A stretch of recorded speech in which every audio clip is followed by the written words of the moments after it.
বৃত্তটোত সুখী কোন? এটা বৃত্তৰ মাজত আমি ঘূৰমুটিয়ে ফুৰিছোঁ সকলোৱে, বাট নাই ওলাবলৈ।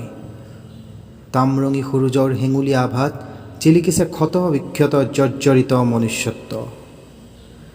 ইয়াত সুখী কোন? ধনী নে দুখীয়া? শাসক নে জনতা? কৰ্পৰেট ছেক্টৰৰ আমি যেন বিবেক দংশিত বেশ্যা।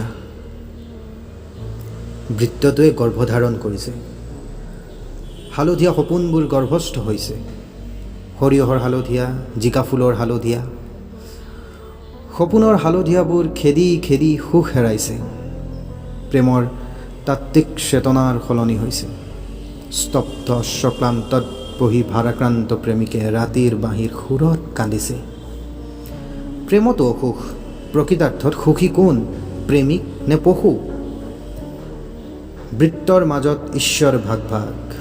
শ্ৰান্ত ঈশ্বৰ বজাৰৰ সামগ্ৰী। ঈশ্বৰক বেচা হয় ইয়াত।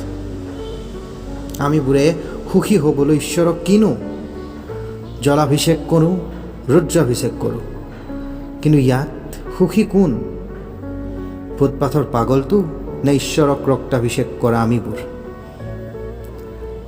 আল্লাৰ দৰবাৰ বাৰু ক'ত আছে, য'ত আল্লাই আমি দিয়া চাদৰ লৈ ফুৰে, আমি দিয়া আঁতৰ আল্লাই কপাহেৰে কাণত ঘঁহে? আমি দিয়াবোৰ লৈ ঈশ্বৰ আৰু আল্লাহ সুখী নে আমি?